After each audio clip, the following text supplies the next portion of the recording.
Hello friends, आप सभी लोगों का स्वागत है आपके अपने YouTube channel math classes with Javed sir में। तो फ्रेंड्स, आज हम डिस्कस करेंगे 11 दिसंबर 2024 के मोस्ट इम्पोर्टेंट करंट अफेयर्स के क्वेश्चन को। तो आप इस पूरे सेशन को लास्ट तक जरूर देखिएगा। और अगर आप हमारे चैनल पे पहली बार आए हैं तो चैनल को सब्सक्राइब करना ना भूलें। और इस वीडियो का पीडीएफ आपको हमारे टेलीग्राम चैनल पे मिल जाएगा, जिसका लिंक वीडियो के डिस्क्रिप्शन में दिया गया है। आप उसे वहां से इजीली डाउनलोड कर सकते हैं। तो चलिए आज के सेशन को करते हैं स्टार्ट। तो पहले हम लोग पिछले दिन यानी 10 दिसंबर के करंट अफेयर्स का क्विक रिवीजन कर लेते हैं। मताल्बा जीन इमैनुएल ओवे ड्रागो को किस देश का नया प्रधानमंत्री नियुक्त किया गया है? तो इन्हें बुर्किना फासो का नया प्रधानमंत्री नियुक्त किया गया है। हाल ही में जान महामा किस देश के नए राष्ट्रपति बने हैं? तो यह घाना गणराज्य के नए राष्ट्रपति बने हैं। संयुक्त राष्ट्र महासभा ने किस दिन को विश्व ध्यान दिवस के रूप में मनाए जाने की घोषणा की है? तो 21 दिसंबर को संयुक्त राष्ट्र महासभा के द्वारा विश्व ध्यान दिवस के रूप में मनाए जाने की घोषणा की गई है। हाल ही में रेलवे संशोधन विधेयक 2024 को किस केंद्रीय मंत्री ने पेश किया है? तो इसे केंद्रीय मंत्री अश्विनी वैष्णव ने पेश किया है। हाल ही में भारतीय क्रिकेट कंट्रोल बोर्ड यानी बीसीसीआई के कार्यवाहक सचिव कौन बने हैं? तो देवजीत सैकिया यह अभी हाल ही में भारतीय क्रिकेट कंट्रोल बोर्ड यानी बीसीसीआई के कार्यवाहक सचिव बने। एयर हेल्प की 2024 ग्लोबल एयरलाइन रैंकिंग में टाटा की एयर इंडिया की रैंकिंग क्या है? तो 61वीं रैंक है। हाल ही में बोध दिवस कब मनाया गया है? तो यह दिवस अभी हाल ही में 8 दिसंबर को मनाया गया है। महाराष्ट्र विधानसभा के अध्यक्ष के रूप में किसे चुना गया है? तो राहुल नार्वेकर को अभी हाल ही में महाराष्ट्र के विधानसभा अध्यक्ष के रूप में चुना गया है। हाल ही में अंतर्राष्ट्रीय भ्रष्टाचार निरोध दिवस कब मनाया गया है? तो यह दिवस अभी हाल ही में 9 दिसंबर को मनाया गया है। अब चलिए फ्रेंड्स, हम लोग आज के सेशन को कवर कर लेते हैं, जिसमें आज का पहला प्रश्न है, हाल ही में आरबीआई के 26वें क्रम के नए गवर्नर के रूप में किसे नियुक्त किया गया है? तो इसका सही विकल्प हो जाएगा ए, यानी संजय मल्होत्रा को अभी हाल ही में आरबीआई के नए गवर्नर के रूप में नियुक्त किया गया है। आइए इंपॉर्टेंट पॉइंट कवर कर लेते हैं। तो हाल ही में केंद्र सरकार ने रेवेन्यू सेक्रेटरी संजय मल्होत्रा को रिजर्व बैंक ऑफ इंडिया यानी आरबीआई का नया गवर्नर नियुक्त किया है और वे आरबीआई के 26वें क्रम के गवर्नर होंगे। और बात करें फ्रेंड्स, इन्होंने किनका स्थान लिया है? तो इन्होंने वर्तमान गवर्नर शशिकांत दास का स्थान लिया है। और शशिकांत दास यह 12 दिसंबर 2018 से गवर्नर बनाए गए थे और उनका कार्यकाल 10 दिसंबर 2024 को पूरा हो गया और 11 दिसंबर यानी आज के दिन से मल्होत्रा गवर्नर पद को संभालेंगे। अच्छा फ्रेंड्स, अब लोग संजय मल्होत्रा के बारे में जान लेते हैं। तो यह राजस्थान कैडर के 1990 बैच के भारतीय प्रशासनिक सेवा यानी आईएएस अधिकारी हैं। उन्होंने पावर, फाइनेंस और टैक्सेशन, इंफॉर्मेशन टेक्नोलॉजी और माइंस सहित विभिन्न क्षेत्रों में काम किया है और उनके पास 33 साल से ज़्यादा का एक्सपीरियंस है। और आपको जानकारी के लिए बता दें, आरबीआई की नियुक्ति अधिनियम 1934 के तहत होती है और केंद्र सरकार गवर्नर की नियुक्ति करती है। अच्छा फ्रेंड्स, रिसेंटली अभी जो इम्पोर्टेंट अपॉइंटमेंट हुए हैं उन सबका हम लोग एक बार रिवाइज कर लेते हैं।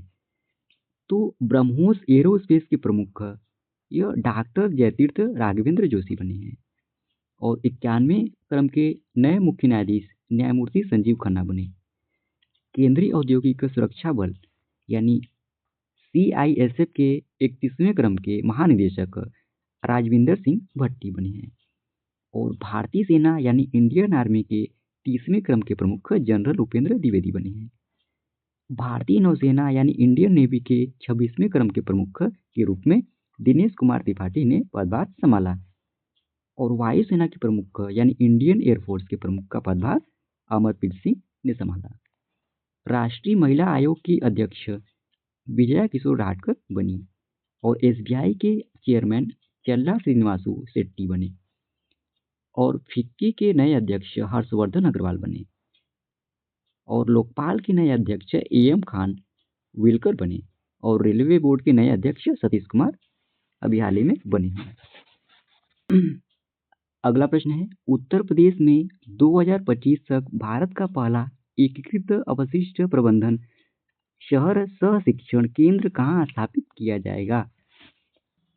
इसका सही विकल्प हो जाएगा सी, यानी उत्तर प्रदेश के गोरखपुर शहर में भारत का पहला एकीकृत अपशिष्ट प्रबंधन शहर सह शिक्षण केंद्र स्थापित किया जाएगा। आइए इंपॉर्टेंट पॉइंट कवर कर लेते हैं। तो भारत का पहला एकीकृत अपशिष्ट प्रबंधन शहर उत्तर प्रदेश के गोरखपुर में स्थापित किया जा रहा है। और यह परियोजना सितंबर 2025 तक पूरा होने की उम्मीद है। और बात करें फ्रेंड्स इस परियोजना के उद्देश्य की, तो गोरखपुर को कूड़ा मुक्त बनाने हैं। और जानकारी के लिए बता दें फ्रेंड्स, इसमें 2 संयंत्र स्थापित किया जाएगा, जिसमें सूखा अपशिष्ट संयंत्र इसमें 500 टन प्रतिदिन क्षमता चारकोल का उत्पादन करेगा। और दूसरा गीला अपशिष्ट संयंत्र इसमें 200 टन प्रतिदिन क्षमता पीपीपी मॉडल के तहत बायो सीएनजी उत्पन्न होगा। और यह भी जानते रहे फ्रेंड्स, विश्व के पहले ऊ के आकार के मंदिर का उद्घाटन राजस्थान राज्य में किया गया। दुनिया की पहली महिला बस डिपो सखी डिपो का उद्घाटन दिल्ली में किया गया है। दुनिया का सबसे बड़ा क्रिकेट स्टेडियम यह गुजरात के अहमदाबाद में स्थित है। दुनिया की पहली हाइड्रोजन ट्रेन यह जर्मनी के द्वारा विकसित की गई। दुनिया का पहला 6G डिवाइस लॉन्च करने वाला देश जापान बना है।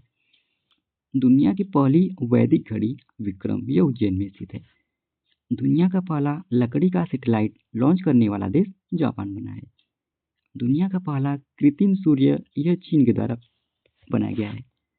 दुनिया का पहला CO2 संयंत्र यह आइसलैंड के द्वारा विकसित किया गया है।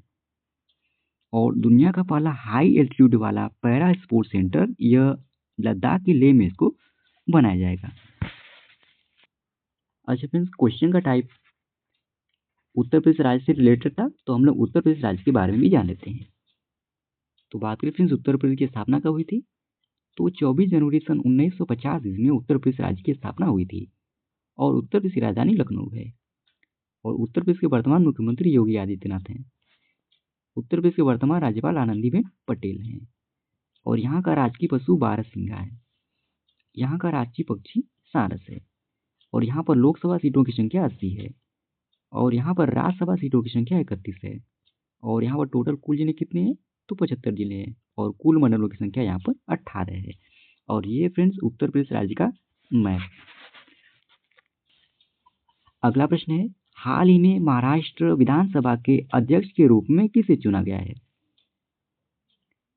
तो इसका सही विकल्प हो जाएगा ए, यानी राहुल आर्वेकर को अभी हाल ही में महाराष्ट्र विधानसभा के अध्यक्ष के रूप में चुना गया है। यहाँ पर मिस टाइप हो गया फ्रेंड्स, आपको पीडीएफ में प्रोवाइड करा दिया जाएगा। आइए इंपॉर्टेंट पॉइंट कवर कर लेते हैं। तो भाजपा विधायक राहुल आर्वेकर को निर्विरोध 15वीं महाराष्ट्र विधानसभा अध्यक्ष चुना गया है। राहुल आर्वेकर यह कुलाबा निर्वाचन क्षेत्र से विधायक हैं। और वह देश के किसी भी राज्य के अध्यक्ष चुने जाने वाले दूसरे सबसे कम उम्र के व्यक्ति हैं। और इनकी उम्र मात्र 44 साल है। और आपको जानकारी के लिए बता दें फ्रेंड्स, महाराष्ट्र राज्य के गठन के बाद से नार्वेकर विधानसभा स्पीकर पद पर दोबारा चुने जाने वाले दूसरे शख्स हैं। उनसे पहले बाला साहेब भारतीय महाराष्ट्र विधानसभा के लगातार 2 बार अध्यक्ष चुने जाने वाले एकमात्र सदस्य थे। अच्छा फ्रेंड्स, अब हम लोग महाराष्ट्र राज्य से संबंधित कुछ महत्वपूर्ण करंट अफेयर्स का रिवाइज कर लेते हैं। तो महाराष्ट्र के 18वें क्रम के नए मुख्यमंत्री देवेंद्र फडणवीस बने हैं। सुजाता सौनिक महाराष्ट्र की पहली महिला मुख्य सचिव बनी। महाराष्ट्र ने 2024 के लिए सर्वश्रेष्ठ कृषि राज्य पुरस्कार जीता है। महाराष्ट्र सरकार ने गाय को राज्य माता घोषित किया है। और एफडीआई का सबसे बड़ा प्राप्तकर्ता राज्य महाराष्ट्र बना है। राष्ट्रपति द्रौपदी मुर्मू ने विश्व शांति बुद्ध विहार का उद्घाटन महाराष्ट्र में किया है। 27वें राष्ट्रीय युवा महोत्सव का आयोजन महाराष्ट्र के नासिक में किया गया। महाराष्ट्र सरकार ने जनजातीय विश्वविद्यालय स्थापित किए जाने की घोषणा अभी हाल ही में की है। और आईपीएस रश्मि शुक्ला यह महाराष्ट्र की पुलिस महानिदेशक यानी डीजीपी बनी है। अच्छा फ्रेंड्स, क्वेश्चन का टाइप महाराष्ट्र राज्य से रिलेटेड था, तो हम लोग महाराष्ट्र राज्य के बारे में जान लेते हैं। तो बात करें फ्रेंड्स, महाराष्ट्र की स्थापना कब हुई थी? तो 1 मई सन 1960 ईस्वी में महाराष्ट्र की स्थापना हुई थी। और महाराष्ट्र की राजधानी कहाँ है? तो मुंबई है। महाराष्ट्र के वर्तमान मुख्यमंत्री कौन है? तो देवेंद्र फडणवीस हैं, जो अभी हाल ही में नियुक्त हुए हैं। और महाराष्ट्र के वर्तमान राज्यपाल कौन है? तो सीपी राधाकृष्णन है। महाराष्ट्र विधानसभा परिषद में सीटों की संख्या कितनी है? तो 78 सीटें हैं। महाराष्ट्र विधानसभा में सीटों की संख्या कितनी है? तो 288 सीटें हैं। और राज्यसभा में टोटल सीटों की संख्या कितनी है? तो 19 सीटें हैं। और ये है फ्रेंड्स महाराष्ट्र राज्य का मैप। अगला प्रश्न है, राष्ट्रीय मानवाधिकार आयोग यानी एनएचआरसी ने महानिदेशक यानी जांच के रूप में किसे नियुक्त किया है? तो इसका सही विकल्प हो जाएगा ए यानी आर प्रसाद मीना को अभी हाल ही में राष्ट्रीय मानवाधिकार आयोग ने महानिदेशक यानी जांच के रूप में नियुक्त किया है। आइए इंपॉर्टेंट पॉइंट कवर कर लेते हैं। तो भारतीय पुलिस सेवा आईपीएस के वरिष्ठ अधिकारी आर प्रसाद मीना को राष्ट्रीय मानवाधिकार आयोग का महानिदेशक यानी जांच नियुक्त किया गया है। और आर प्रसाद मीना यह असम मेघालय कैडर के 1993 बैच के आईपीएस अधिकारी वर्तमान में सीमा सुरक्षा बल के विशेष महानिदेशक हैं।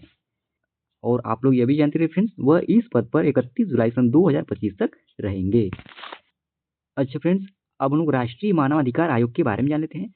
तो इसकी स्थापना 12 अक्टूबर सन 1993 में हुई थी और इसका मुख्यालय नई दिल्ली में स्थित है। और आप लोग यह भी जानते रहे फ्रेंड्स, इस आयोग में एक अध्यक्ष और 5 सदस्य होते हैं। यह आयोग मानवाधिकारों के संरक्षण और संवर्धन के लिए जिम्मेदार है। आयोग के अध्यक्ष भारत के कोई सेवानिवृत्त मुख्य अधिकारी होते हैं और इसके अध्यक्ष और सदस्यों का कार्यकाल 3 साल या 70 साल होता है, जो पहले पूरा हो। अगला प्रश्न है, हाल ही में प्रधानमंत्री नरेंद्र मोदी ने कहा बीमा सखी योजना लॉन्च की है? तो इसका सही विकल्प हो जाएगा डी यानी हरियाणा के पानीपत में अभी हाल ही में प्रधानमंत्री नरेंद्र मोदी ने बीमा सखी योजना लॉन्च की है। आइए इंपॉर्टेंट पॉइंट कवर कर लेते हैं। तो प्रधानमंत्री नरेंद्र मोदी ने हरियाणा के पानीपत में एलआईसी यानी भारतीय जीवन बीमा निगम की बीमा सखी योजना लॉन्च की है। और बीमा सखी योजना बनने वाली 18 से 70 साल तक की महिलाओं को हर महीने 5 से 7 हजार रुपए मिलेंगे। और यह भी जानते रहे फ्रेंड्स, बीमा सखी योजना के लिए सिर्फ महिलाएं ही आवेदन कर सकती हैं और 3 साल की ट्रेनिंग के बाद महिलाएं बीमा एजेंट के रूप में काम करेंगी। अच्छा फ्रेंड्स, अब हम लोग हरियाणा से संबंधित कुछ महत्वपूर्ण करंट अफेयर्स का रिवाइज कर लेते हैं। तो वन मित्र योजना का उद्घाटन हरियाणा राज्य सरकार के द्वारा किया गया। हरियाणा ने बॉक्सिंग सब जूनियर नेशनल चैंपियनशिप जीती है। 2024 में पहली बार वैश्विक महिला कबड्डी लीग की शुरुआत कहाँ हुई है? तो हरियाणा में हुई है। और एनटीपीसी हरियाणा राज्य में ग्रीन चारकोल संयंत्र स्थापित करेगी। हरियाणा उच्च न्यायालय के मुख्य न्यायाधीश न्यायमूर्ति सील नागू बने हैं। और हरियाणा राज्य सरकार ने 5000 युवाओं को नौकरी प्रदान करने के लिए आईटी सक्षम युवा योजना की शुरुआत की है। और हरियाणा के नए मुख्यमंत्री अभी हाल ही में नायब सिंह सैनी बने हैं। अगला प्रश्न है, केंद्रीय गृह मंत्री अमित शाह ने कहा सरदार वल्लभ भाई पटेल की 11 फुट ऊंची प्रतिमा का अनावरण किया है? तो इसका सही विकल्प हो जाएगा सी यानी राजस्थान के जोधपुर में अभी हाल ही में केंद्रीय गृह मंत्री अमित शाह ने सरदार वल्लभ भाई पटेल की 11 फुट ऊंची प्रतिमा का अनावरण किया है। आइए इंपॉर्टेंट पॉइंट कवर कर लेते हैं। तो केंद्रीय गृह मंत्री अमित शाह ने राजस्थान के जोधपुर में सरदार वल्लभ भाई पटेल की 11 फुट ऊंची प्रतिमा का अनावरण किया है। और सरदार वल्लभ भाई पटेल की प्रतिमा यह 1100 किलोग्राम धातुओं से मिश्रित होकर बनी है और यह प्रतिमा 11 फीट ऊंची है और 8 फीट ऊंचे स्थान पर इसे लगाया गया है। अब ये फ्रेंड्स अपना प्यारा भारत, और ये है राजस्थान राज्य का मैप। और भारत की मैप में अगर राजस्थान की मैप की बात करें तो ये आप लोगों को रेड कलर में जो दिख रहा है यह राजस्थान राज्य का मैप है। और बात करें फ्रेंड्स राजस्थान की राजधानी कहाँ है तो जयपुर है। राजस्थान के वर्तमान मुख्यमंत्री कौन है तो भजन लाल शर्मा है। और राजस्थान के वर्तमान राज्यपाल कौन है तो हरिभाऊ किशन राव बागड़े, यह वर्तमान में राजस्थान राज्य के राज्यपाल हैं। अगला प्रश्न है, हाल ही में एस.एम. कृष्णा किस राज्य के पूर्व मुख्यमंत्री थे जिनका निधन हो गया है?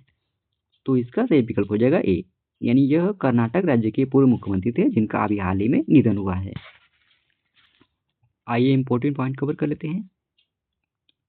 तो पूर्व विदेश मंत्री और कर्नाटक के पूर्व मुख्यमंत्री रहे एस.एम. कृष्णा का निधन हो गया है और उन्हें आधुनिक कर्नाटक के नाम से भी जाना जाता था। और उन्होंने सन 1999 से सन 2004 तक कांग्रेस से कर्नाटक के मुख्यमंत्री का पदभार भी संभाला था। और उसके बाद दिसंबर 2004 से मार्च 2008 तक वह महाराष्ट्र के राज्यपाल भी रहे। और यह भी आप लोग जानते रहे फ्रेंड्स, एस.एम. कृष्णा यह 2009 से 2012 तक मनमोहन सिंह के नेतृत्व वाली यूपीए सरकार में विदेश मंत्री भी रह चुके हैं। अगला प्रश्न है, हाल ही में किस राज्य सरकार ने एपी ऊर्जा वीर योजना शुरू की है? तो इसका सही विकल्प हो जाएगा सी, यानी आंध्र प्रदेश की राज्य सरकार ने अभी हाल ही में एपी ऊर्जा वीर योजना शुरू की है। आइए इंपॉर्टेंट पॉइंट कवर कर लेते हैं। तो आंध्र प्रदेश सरकार ने एपी ऊर्जा वीर योजना शुरू की है जिसका उद्देश्य ऊर्जा दक्षता और स्थिरता को बढ़ाना है। और यह एनर्जी एफिशिएंसी सर्विसेज लिमिटेड के साथ सहयोग है और इसका उद्देश्य राज्य भर में निजी इलेक्ट्रीशियनों को प्रशिक्षित करना और इसका लक्ष्य है। और फ्रेंड्स इस योजना के तहत 1,12,000 निजी इलेक्ट्रीशियनों को प्रशिक्षित किया जाएगा और उन्हें 6 प्रकार की ऊर्जा कुशल उपकरणों का विपणन करना सिखाया जाएगा। और इसमें 6 वाट लेड बल्ब, 20 वाट लेड बल्ब ट्यूबलाइट और 30 वाट BLDC सीलिंग फैन और 5 star air conditioner, induction cooking stove और 10 वाट लेड इन्वर्टर लैंप शामिल है। और आप लोग यह भी जानते हैं फ्रेंड्स, प्रशिक्षित इलेक्ट्रीशियनों को ऊर्जावीर कहा जाएगा, इसीलिए फ्रेंड्स इस योजना को ऊर्जावीर योजना नाम दिया गया है। और ये फ्रेंड्स अपना प्यारा भारत, और ये है आंध्र प्रदेश राज्य का मैप। और बात करें फ्रेंड्स आंध्र प्रदेश की राजधानी कहाँ है तो अमरावती है। आंध्र प्रदेश के वर्तमान मुख्यमंत्री कौन है तो एन चंद्रबाबू नायडू हैं। आंध्र प्रदेश के वर्तमान राज्यपाल कौन है तो एस अब्दुल नजीर, यह वर्तमान में आंध्र प्रदेश राज्य के राज्यपाल हैं। अगला प्रश्न है, हाल ही में WTA द्वारा वर्ष 2024 की सर्वश्रेष्ठ खिलाड़ी कौन बनी है? तो इसका सही विकल्प हो जाएगा डी, यानी आर्यना सबालेंका, यह अभी हाल ही में WTA द्वारा वर्ष 2024 की सर्वश्रेष्ठ खिलाड़ी बनी है। आइए इंपॉर्टेंट पॉइंट कवर कर लेते हैं। तो बेलारूस की आर्यना सबालेंका को वर्ष 2024 के लिए WTA यानी महिला टेनिस संघ प्लेयर ऑफ द ईयर यानी वर्ष की सर्वश्रेष्ठ खिलाड़ी इनको चुना गया है। और यह पहली बार है जब आर्यना सबालेंका ने WTA का वर्ष की सर्वश्रेष्ठ खिलाड़ी का पुरस्कार जीता है। अच्छा फ्रेंड्स, WTA यानी महिला टेनिस संघ के बारे में जान लेते हैं। तो इसकी स्थापना 1973 में दिग्गज अमेरिकी टेनिस खिलाड़ी बीनी जीन कीकप ने की थी। और यह भी आप लोग जानते रहिए, WTA महिला टेनिस पेशेवर खिलाड़ियों के लिए विश्व शासी संस्था है। अगला प्रश्न है, हाल ही में मानवाधिकार दिवस कब मनाया गया है? तो इसका सही विकल्प हो जाएगा ए, यानी 10 दिसंबर को अभी हाल ही में मानवाधिकार दिवस मनाया गया है। आइए इंपॉर्टेंट पॉइंट कवर कर लेते हैं। तो मानवाधिकार दिवस प्रतिवर्ष 10 दिसंबर को मनाया जाता है। जो 1948 में अपनाए गए मानवाधिकारों की सार्वभौमिक घोषणा की याद में इस दिवस को मनाया जाता है। और बात करें फ्रेंड्स वर्ष 2024 किसकी थीम की, तो हमारे अधिकार हमारा भविष्य अभी, यह वर्ष 2024 किसकी थीम है। और मानवाधिकार की सार्वभौमिक घोषणा की बात करें फ्रेंड्स, तो संयुक्त राष्ट्र महासभा ने 10 दिसंबर 1948 को मानवाधिकार की सार्वभौमिक घोषणा को निर्विरोध घोषित किया था। और universal declaration of human rights में कहा गया है कि सभी देशों और सभी लोगों के अधिकारों और प्रतिष्ठा का सम्मान के रूप से किया जाएगा।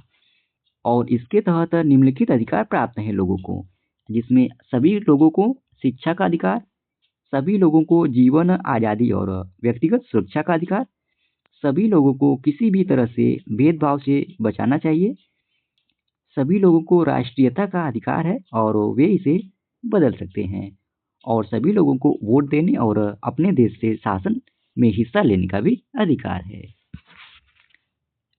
अच्छा फ्रेंड्स, दिसंबर 2024 में अब तक जितने भी दिवस मनाए गए हैं उन सबका हम लोग दिवस के साथ थीम को भी डिस्कस कर लेते हैं। तो विश्व एड्स दिवस यह अभी हाल ही में 1 दिसंबर को मनाया गया। और बात करें फ्रेंड्स इसकी थीम की, तो सही रास्ता अपनाएं, मेरा स्वास्थ्य मेरा अधिकार, यह इस दिवस की थीम थी। और 1 दिसंबर 2024 को ही सीमा सुरक्षा बल यानी बीएसएफ का 60वां स्थापना दिवस मनाया गया। और 2 दिसंबर को विश्व कंप्यूटर साक्षरता दिवस मनाया गया। और 2 दिसंबर को ही अंतर्राष्ट्रीय गुलामी उन्मूलन दिवस मनाया गया। 2 दिसंबर को ही राष्ट्रीय प्रदूषण नियंत्रण दिवस मनाया गया। और इसके विषय या थीम की बात करें तो स्वच्छ वायु, हरित पृथ्वी, सतत जीवन की ओर एक कदम, यह इस वर्ष की इसकी थीम थी। और 3 दिसंबर को अंतर्राष्ट्रीय विकलांग दिवस मनाया गया।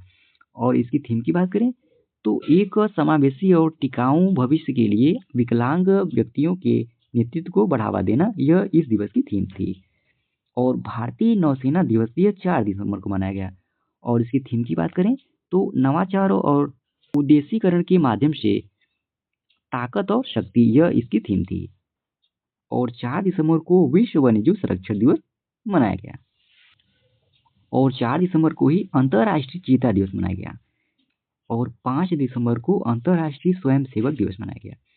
और इसकी थीम की बात करें तो विविध स्वयंसेवक मजबूत समुदाय, यह इस दिवस की थीम थी। और 5 दिसंबर को ही विश्व मृदा दिवस मनाया गया। और इस वर्ष की इसकी थीम क्या थी, तो मिट्टी की देखभाल, मापें, निगरानी करें, प्रबंधन करें, यह इस वर्ष की थीम थी। और 7 दिसंबर को भारतीय सशक्त सेना झंडा दिवस मनाया गया। 8 दिसंबर को बोधि दिवस मनाया गया। और 9 दिसंबर को अंतर्राष्ट्रीय भ्रष्टाचार निरोध दिवस मनाया गया। और इस दिवस की थीम की बात करें तो भ्रष्टाचार के खिलाफ युवाओं के साथ एकजुट होना, कल की अखंडता को आकार देना, यह इस वर्ष की थीम थी।